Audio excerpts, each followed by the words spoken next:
Hello. Hi. Greetings, everyone. Hey, it's Noob here. I hope you guys are having a pretty great Monday. But anyways, I just finished watching the Sonic 3 movie. Well, I finished watching it a few days ago, and I have I have a lot of thoughts. Yes. I would say I have a lot of thoughts. A lot of explosive thoughts that I want to share about the Sonic 3 movie. And a lot of people haven't really gotten a chance to see it yet. So I thought, what better way to talk about my thoughts on the movie than doing it on my YouTube channel? So that's what I'm doing.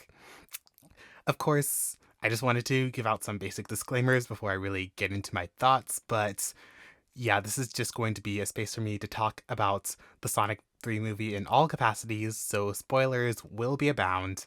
Do be warned, I'm going to be talking about the plot of the movie, post credits, all that different stuff. So if you don't want to be spoiled, feel free to click off the video and then come back when you've watched the movie, because not only do you need to watch the movie, but I need to discuss it with someone. Whoa, Loggle. We gotta talk about this, man. We're coming back. We're gonna talk about this. All right, goodbye. Alright. So yeah, without further ado, let's get into my thoughts on the movie. Now, just going into it, I'd say my thoughts could be summed up as, oh my god, it was fucking amazing. I loved it so much. It was so good. Now, obviously, I understand that doesn't really give a lot of detail into my actual thoughts on the movie, but don't worry, I have a lot of stuff to talk. I have a lot of stuff to talk about. Honestly, this video is kind of just an excuse for me to yap about the Sonic 3 movie. So, yeah, let's yap about the Sonic 3 movie. So, starting out with my initial thoughts before actually watching the movie, in general, when it comes to movies, I don't really watch a lot of movies. I'm more of like a TV show guy. You might have noticed on my channel, I haven't really talked about movies yet. Partially that's because I'm trying to stick to a specific niche before branching out, which in this case is video games and TV shows. But that's also because, in general, I'm just not that big of a movie person.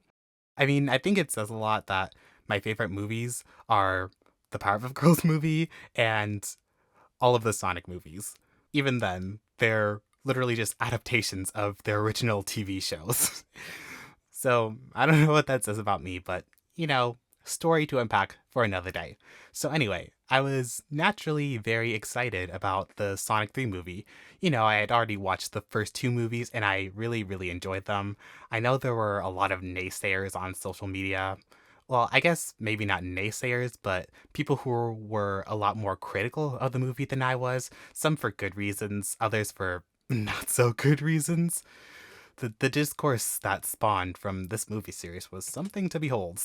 But yeah, I was excited for the Sonic 3 movie for the most part. I would say that in some aspects I was a little worried about it just because I guess because of its basic premise, since it's an adaptation of Sonic Adventure 2, I've already sort of gone over my thoughts on Sonic Adventure 2's story in my original video. And honestly, looking back on what I had to say, I feel like I was a little too nice. I mean, I still don't think, like, the story isn't bad, but it has a lot of problems. And even though the movie people, like the people behind the Sonic movies, had done a good job of adapting the good aspects of the Sonic franchise and fixing the bad aspects, I was still a little worried, I guess, just to see how they were going to manage it with the third Sonic movie. And of course, that also goes double for Shadow in general as a character. Now, Shadow. I have some, I think, very controversial opinions about Shadow. So, naturally, I was a little anxious just to see what they were going to do with him in this movie. Back in the trailer days when we got our first glimpse of Shadow and he was defeating Team Sonic without really putting any effort into it, I was a little bit worried that he might be written as just this super powerful guy just because he has chaos energy, and he might just be written as too powerful for even three people to take him on. And, a lot of my issues with Shadow in the franchise proper is just that he tends to get a lot of prevalence over the other characters to the detriment of other characters. And I didn't want the third movie to fall into those pitfalls. But I will say, once the movie really started going, it quelled like all of my fears. I'm telling y'all, on the day of the premiere, on December 20th, I got my ass in those movie theater seats, and I was in awe. And I mean, it was a little slow to start, but once it really got going, I was in love. I was in love. Oh, and since I just remembered, I also wanted to briefly talk about the whole Mufasa thing, because Sonic 3 is like beating out Mufasa in the box office, and everyone is taking the opportunity to dunk on Mufasa and all that stuff. I even put it in the thumbnail, but just to just to be brutally honest, I don't really care. I don't. And I get why some people care to an extent.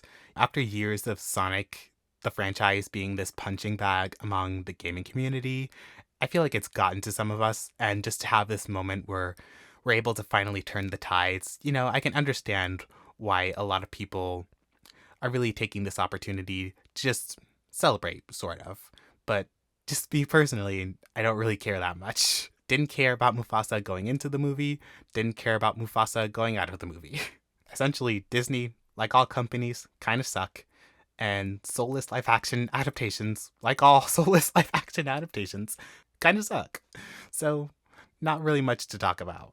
But anyway, moving on to the actual Sonic Movie 3 content. I was sort of thinking I would just do a play-by-play of the movie's plot from start to finish, just because I feel like that's the easiest way in an unscripted video. So, going on to the plot, at the very beginning, we got that scene with Shadow breaking out and kicking everybody's ass, kicking the humans' ass. And I don't really have a lot to comment on with that scene. It does what it needs to do. And yeah, I just don't really have a lot of comments. It's a good scene, just like nothing exemplary about it, if that's the right word.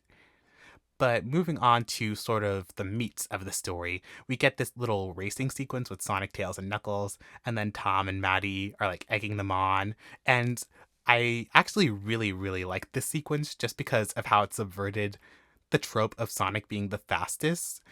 At the beginning, I was sort of thinking, oh, of course Sonic's gonna win because he's the fastest, and this is just gonna be a fun little scene. But no, they actually did a good job of subverting my expectations. With the hologram thing that they were doing at the beginning, I originally thought they were trying to distract him so they were trying to distract him, and there was a different finish line that they'd crossed, and that's how Sonic lost. But when we saw that it was a setup to Sonic's birthday, Earth Day.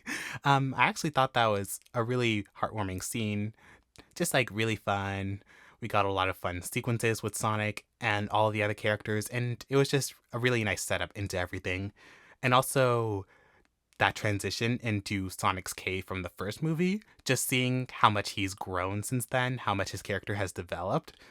Oh, sorry to interrupt the plot detailing, but just like Sonic's character in this movie is so good. I just want to say, anyone who was complaining about his character in the past two movies, y'all owe me an apology. Y'all owe the movie Sonic fans an apology. I accept cash apologies only because I am a college student who needs the money. I accept cash apologies only. That's why it's called accountability. It goes into my account. Y'all just owe us those apologies, because he is at the top of his game here, and I love Sonic's character in this movie. It's such a great way to expand on the foundation that was built up in the first two movies. I feel like a lot of people on Twitter are kind of just like, oh, movie Sonic is so improved in this movie, and they're kind of like failing to realize that there was no way he could have gotten to that point if he didn't have the foundation of the first two movies to sort of build up to the character he is in this movie. And in general, I just feel like a lot of people don't really appreciate all the work that was put into the last two movies just to build Sonic up, build the movieverse, the third movie, into being as great as it is. The first two movies had to flounder a bit in some areas just to build up that development. And I can really appreciate both those movies and this movie for how they execute it all. I really love these movies so much, guys. There's a reason they're some of my favorite movies ever. But moving on to when we start getting into the Shadow stuff. Team Sonic comes in, they see Shadow, they have a little duel, and Shadow wipes the floor with them. I will say that the way they sort of handled Shadow fighting off against Team Sonic, I actually really enjoyed how they did it, because for a lot of Shadow's encounters with the group, the reason that he wins is because he's sort of just like ambushing them or catching them by surprise. Even with Knuckles, a lot of the times he was surprising them, catching them off guard. They weren't at 100%. And I really like that they did that, because it could have very easily gone in a direction of him just like unfairly stomping Team Sonic. And I'm really glad they didn't go in that direction, where he's obviously still powerful, but he's not overpowered. The power scaling is still under control, I'd say. And another thing that I feel really helped with that was minimizing the amount of actual fighting encounters they had over the movie.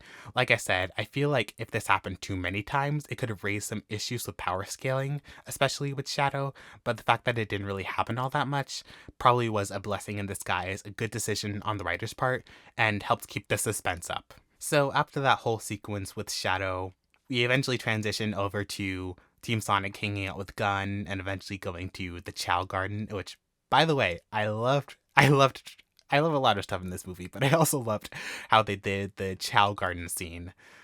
I like how they make a reference to it, even if it's not a super big part of the movie. And just in general, it looks like it happened in place. A lot of stuff is happening, and it looks really fun. I feel like they had a lot of fun just filming that place in particular.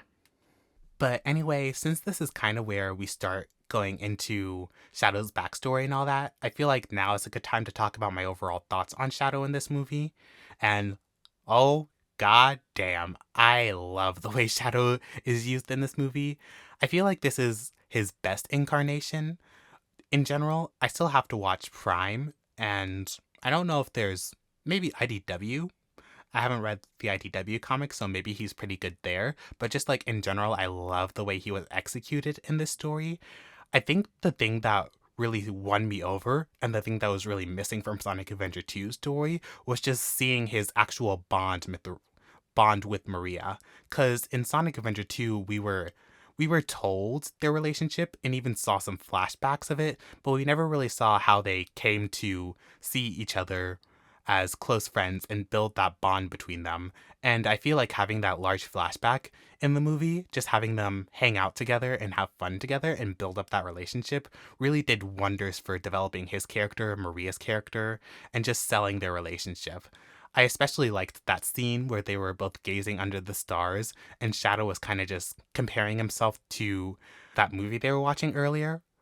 Oh, and by the way, I heard online that the movie was supposed to be a small cameo for the Biolizard. Also, I think it was a great choice to leave out the Biolizard, because if you saw in my old review of Sonic Adventure 2, that was one of my biggest issues with Sonic Adventure 2's original story. But anyway, I really liked that scene they had with Maria and Shadow gazing under the stars, and Shadow just talking about how he felt like that monster in the movie because of the way all the scientists were sort of treating him, and Maria trying to comfort him and just making him feel human. I feel like that's the crux of Shadow's character. He wants to feel human. He wants to feel like a person instead of an experiment, especially in this movie. And just seeing how all these people took away the one person that made him feel human gave him such a hatred that is justified but isn't really deserved at the same time, if that makes sense. It's just like his whole character arc is based around realizing that he did go through something really shitty and was left alone throughout all of that, but that shouldn't change who he is to the extent of wanting to wipe out all of humanity because of that.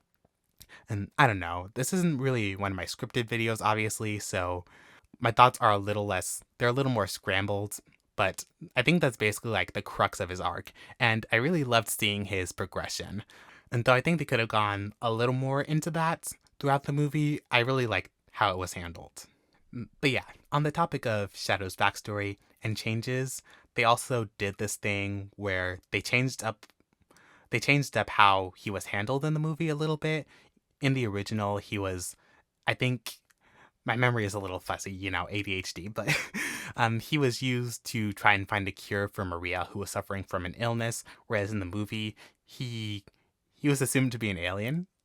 I'm pretty sure he crash landed to Earth in a pod, and they did experiments to make him into a sort of super weapon, and that ended up backfiring, and he was put into, I think it's called chronogenetic freezing, and he's kept that way for 500 years, eventually set free, and now he wants to essentially get revenge on the world that shunned him and made him feel like a monster.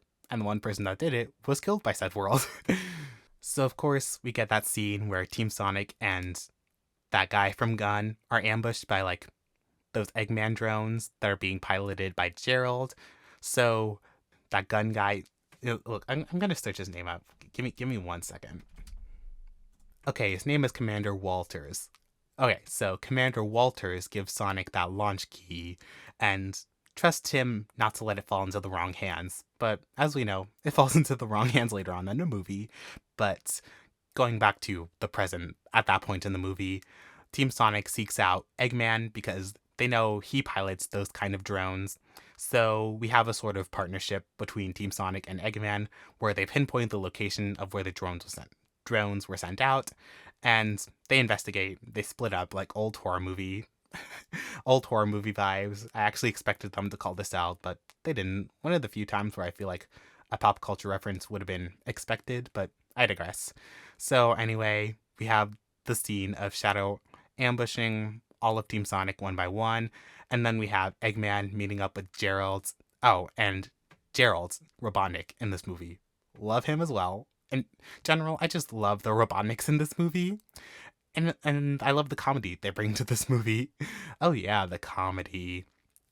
I feel like definitely in this movie, the comedy is much more in control. And in general, that's just like the theme I have with this movie is a lot more in control compared to movie 2 and especially movie 1.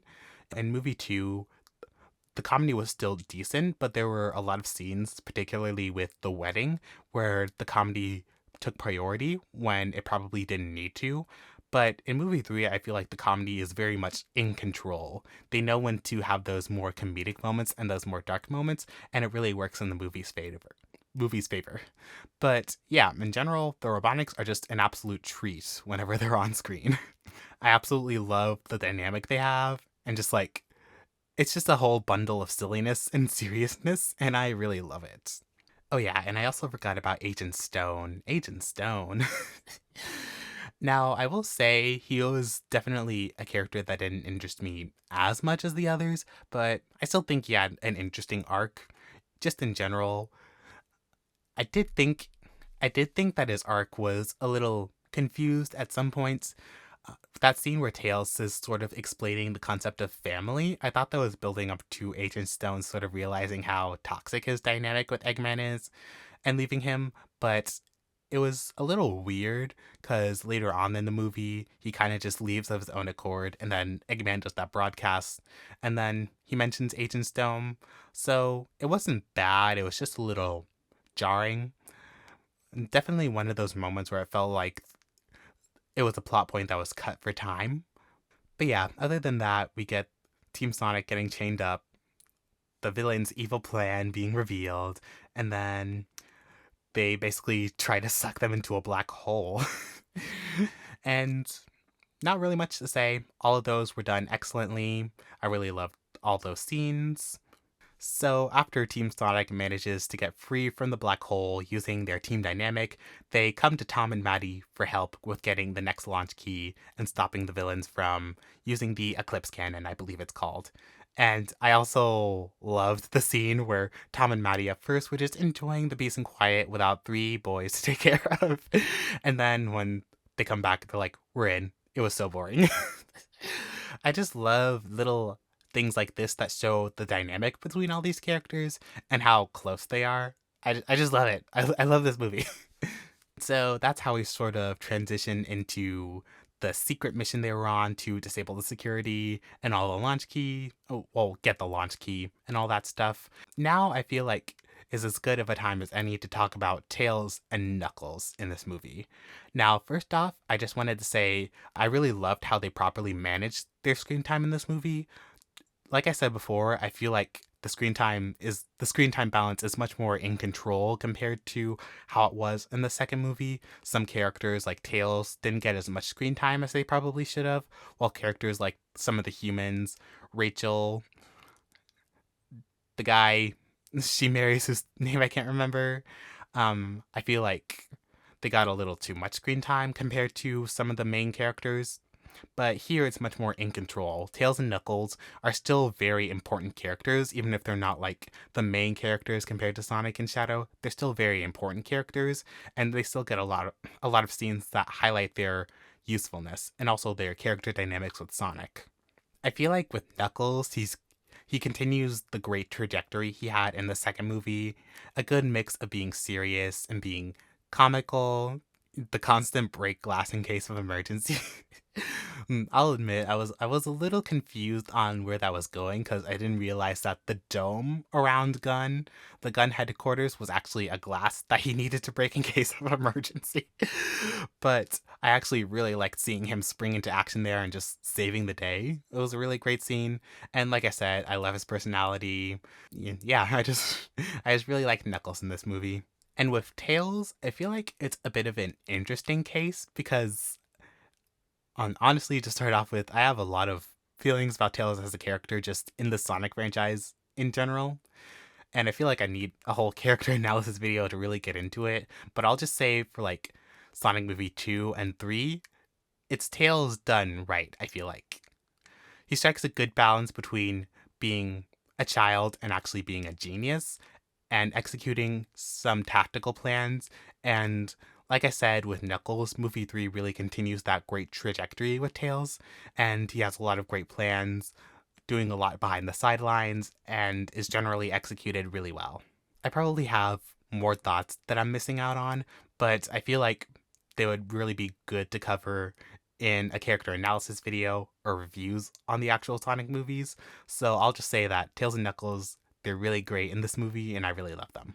So anyway, just in general with the whole heist, I guess you would call it, to get the launch key, it was I have so many moments in this movie that I would call the best part of the movie, and this is one of the contenders.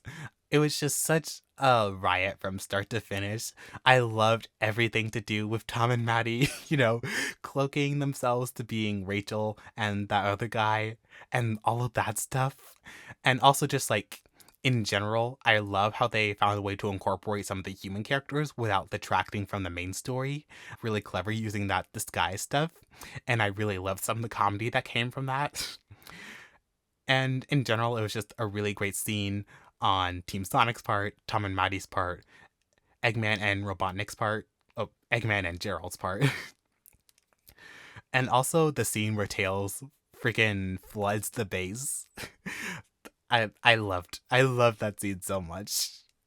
Like, Tails is so awesome, and this movie is so awesome, you guys. Now you see why I had to yap about it. It was so awesome.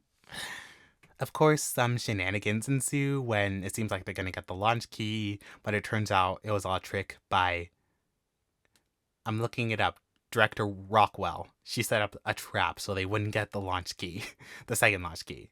But then Knuckles breaks glass in case of emergency and sort of saves the day, but not, because honestly, when Sonic told him to disable the security system, I was kind of like with him on smashing the remote thingy that he was holding. How else was he supposed to turn off the security system? And that's what I thought would do it. But of course it didn't. It just made things even more haywire. And so it gets all kind of crazy. And Sonic does manage to save Tom, Maddie, and Tails. But then Rockwell gets away with the launch key. But then Tom disguises himself as Walters to get it back. But then Shadow comes. And the fear I felt for Tom when Shadow came onto the picture, I was a little worried. I was a little worried. And my fears were not unfounded because Shadow put Tom into a coma. And I was like, Shadow, you're a really great character and I really love you in this movie, but like, how could you do that to Tom, Donut Lord? And obviously Sonic shared in my feelings and he was really pissed off at Shadow. And then Shadow just disappears. It leads to a kind of somber scene where Tom has to be put in hospital care and things are really going wrong. And Sonic sort of has this quarrel with Tails and Knuckles where he wants the Master Emerald just to kick Shadow and the Robotnik's asses and save the day.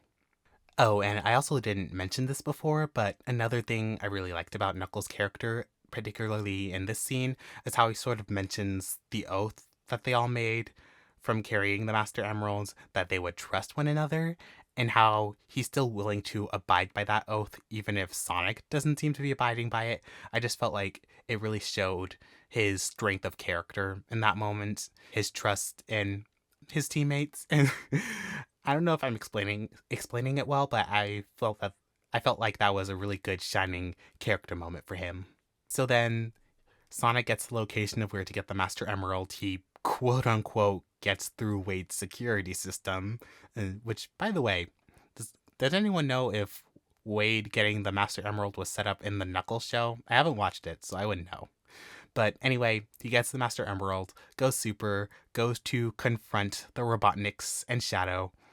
Oh, and also at this point, Robotnik is aware of sorry, I keep on mixing up their names. Eggman is aware of what Gerald is trying to do, destroy the entire world. And I also will say that I really like how Gerald Robotnik was written in this movie. I like his characterization of just holding a deep hatred for the world and just wanting it all to burn, wanting it all to blow up along with himself, just being done with the world and wanting to see it perish. I feel like that was a really interesting characterization of him, especially after what happened with him only being freed from prison if he promised to build a super weapon and then eventually using it and turning on them. And so, if I recall correctly, it's at this point that Eggman tries to take matters into his own hands and save the day, but that doesn't go as he planned. So then Sonic comes in and just starts beating up Shadow. And I will say that the fight scene that came out of this, Shadow punching Sonic, emeralds fly out, goes back for them, they both transform super. Well, I don't think it was a bad sequence. It was a fine sequence. I just wish it was a little less lopsided. For a lot of it, it just felt like Shadow was constantly pummeling Sonic. And it was one of the times in the movie where I felt like it was sort of leaning towards that, oh, Shadow is so strong, he can't be beaten by anyone. And I just wish I feel like it could have benefited from being a little less lopsided, more even, because it was one of those times where I felt like Shadow was leaning towards being too powerful. Some power scaling issues were showing up, but thankfully it didn't last long enough to be too big of an issue. And of course, Sonic does regain the upper hand, and at the end of it, he's in a perfect position to sort of end the fight, but he doesn't go through with it just because even after all that's happened, he remembers that conversation he had with Tom in the beginning of the movie about not letting that anger and resentment over the world for what it's done to you clouding your judgment, and he doesn't go through with it. And even though he's still a different character in this movie, he inspires Shadow to be better. He doesn't have to be a static character. He doesn't have to be a character that doesn't go through development not to be able to do that. Take notes, Sonic Twitter. Ugh. Sorry, I will never pass up on an opportunity to take pot shots at Sonic Twitter.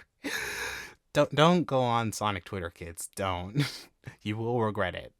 So anyway, after Sonic has that heart-to-heart with Shadow and sort of convinces him to not go through with revenge, they, of course, transform into Super Sonic and Super Shadow and face off against the Eclipse Cannon, save the day. And obviously we get that whole sequence with Live and Learn. And I'll admit, even though I'm not too crazy about Live and Learn, it was super hyped to see it, especially after the first two movies were largely devoid of any song references to the Sonic franchise. It was really cool to see. So unfortunately, Sonic and Shadow as in their super forms, are busy fighting off, I think, some robots that Gerald Robotnik sent out. And in that time, the Eclipse Cannon starts to fire, so they use the energy from their super forms to hold off the attack. And what do you know? Well, bang, well, bam. Tails and Knuckles come in to save the day. They're the real heroes of this. Okay, no. But yeah, they help Eggman move the beam cannon away from Earth.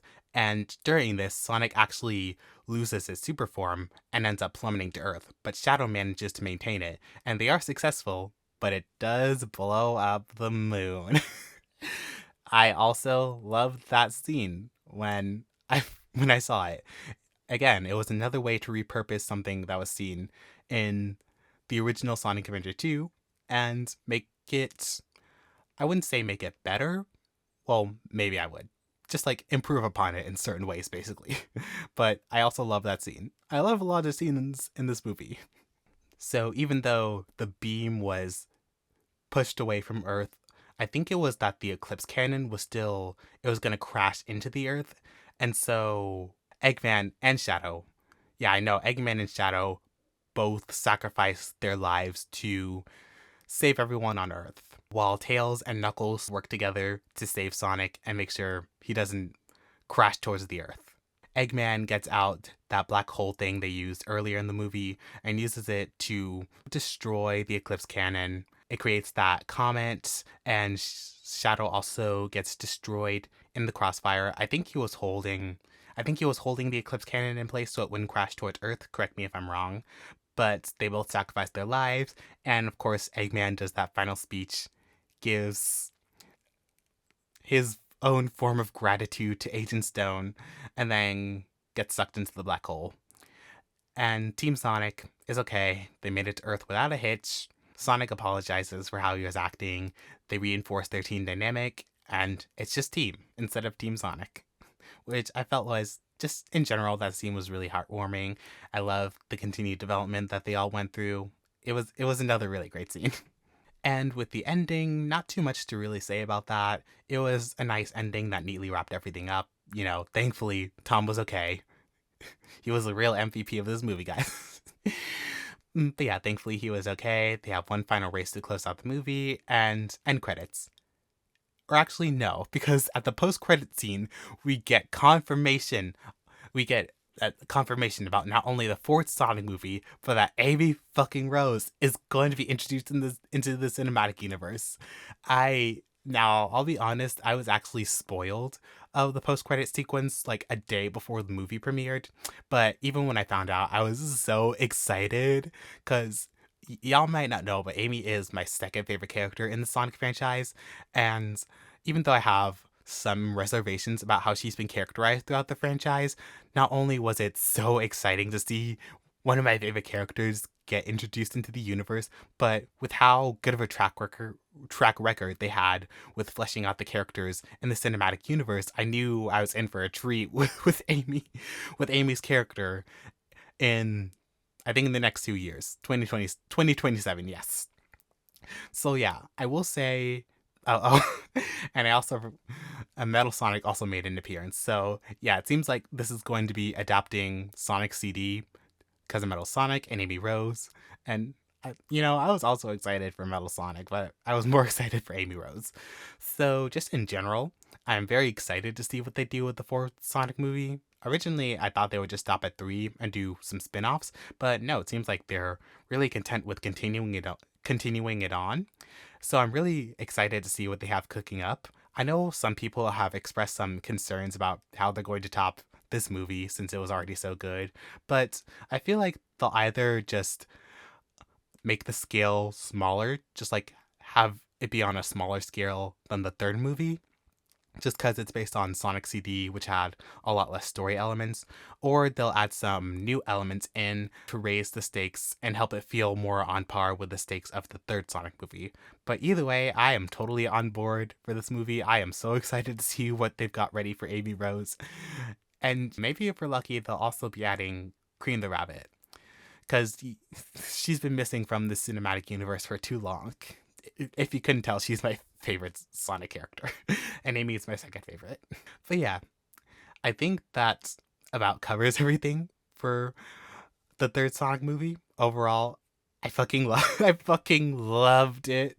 It was so great. I just love all the Sonic movies, and even after I loving the first and second one, the third one continued to exceed my expectations, and I just know.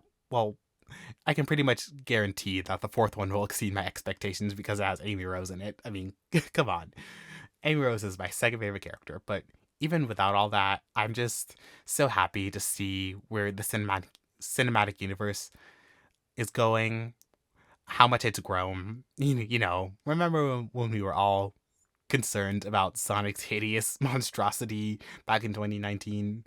I mean, I'll admit, I wasn't as up in arms about it compared to other people. Not that the reaction wasn't justified, I just wasn't as upset with the design, but it wasn't great. I'm not saying it was great. It just didn't frustrate me as much as it frustrated other people, which again, totally understandable. But just to see how far we've come from that, not just with the movies, but with the franchise, even with Sonic Frontiers being very messy in a lot of aspects, and even with Sonic Superstars having its own share of issues, it makes me really happy to see how far this franchise has come since the 2000s and 2010s, because they both had a lot of issues. So I'm just happy that we're finally in an era that seems to be consistently good. And maybe we might have some fuck ups along the way. Sometimes you just gotta deal with the fuck ups, especially if it's Sonic we're talking about. So we might have some fuck ups, but again, I feel like we're in a very consistent era, and I'm ready to enjoy it for the years to come. But yeah, anyway, that was me yapping about the Sonic movie for 40 minutes. At least that's what Audacity says. So I hope y'all enjoyed this movie as much as I did. Please feel free to leave your thoughts in the comments, because I love talking to people about this movie, and I really want to continue talking to people about this movie. I would love discussing your thoughts on this movie. Just make sure to be civil, of course. But yeah, be sure to subscribe if you want to see me yap about more stuff. Sometimes I do scripted yaps, and sometimes, in this video, I do unscripted yaps. So subscribe to get a good mix of both. But other than that, I'll see y'all in the next video. I have to work on my new script. I just wanted to get this out because I watched the Sonic movie. But yeah, have a great day, great weekend, whenever you're watching this, great Christmas, and I'll see y'all in the next video.